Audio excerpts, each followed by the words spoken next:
So this is Treska Wilson-Smith.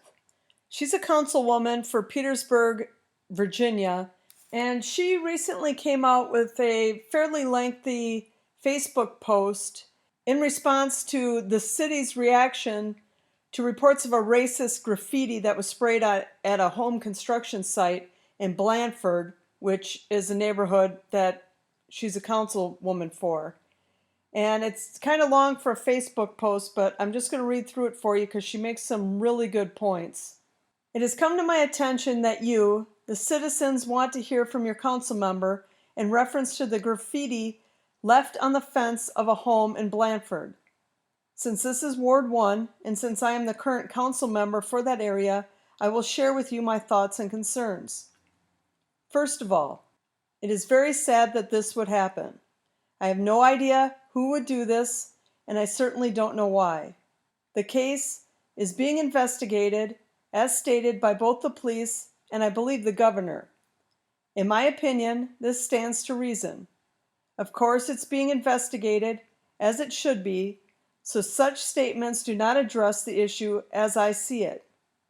We, the public, has blamed the entire fiasco on racism. Racism is what needs to be addressed, as it is clearly a crime against a race. My investigation shows me that a crime against the race occurs almost every week in this city.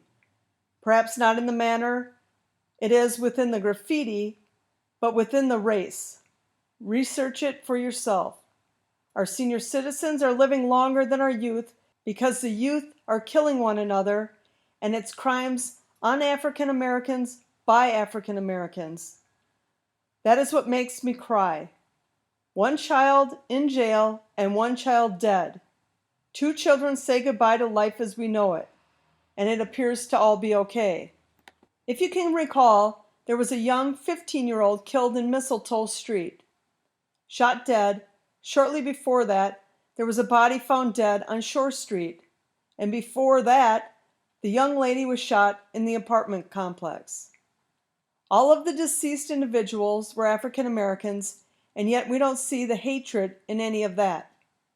The graffiti received more of an outcry than any of the murders. The graffiti received attention because we think it is done by someone white, but the murders go with a vigil and no more attention to it.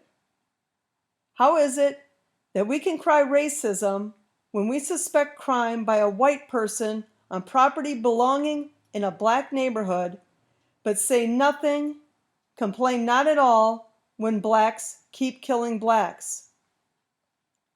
Then when you think about what you consider a crime against us, I say us, as I am African American as well, what, pray tell, are we doing to promote, enforce, teach, encourage our own history in the city? Would white supremacists be more inclined to come to Petersburg if Petersburg was showing a cohesiveness among the race of African Americans? Would others be able to come into Petersburg and wreak such havoc if we were together in what we are doing? If we showed the world that the African American population was strong in their heritage, supportive of one another, had the attitude of defeating our own, would anyone want to come into our city and do anything wrong? Not hardly. We have to display a different attitude. The graffiti on the wall cannot ever be worse than the killing of one another by one another. We want this to stop. It can and will when we get ready.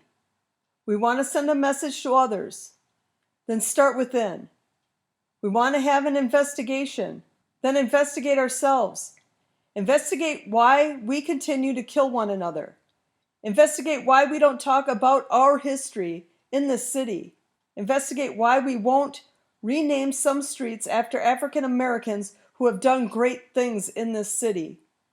Investigate why the crater and the Civil War gets more attention in Petersburg than the home of civil rights leader Victoria Adams, or the home of Judge Roger Lee Gregory. Investigate why our youth don't know anything about people from the city, and have no one to emulate. Look at it like this. Criminals did not go into Dodge City because the marshal did not put up with this nonsense. Folks don't go into Colonial Heights with loud music and foolishness because it is not tolerated. In Petersburg, it is not only tolerated, but us. It is us doing it. We absolutely must adopt a new attitude toward one another and send a clear message through our actions. I am sorry that this happened in Petersburg, and I pray that it never happens again. My investigation shows us that we must come together as a people and do better by one another. No one can come into our backyard and create havoc if we don't let it happen, and if we are not creating an equal amount of havoc ourselves. So she had a lot of really good points in that.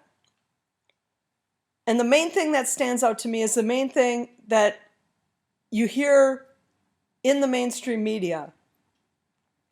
Some graffiti on a wall or a fence that used the N-word that they assumed was done by a white person. They don't know who did it.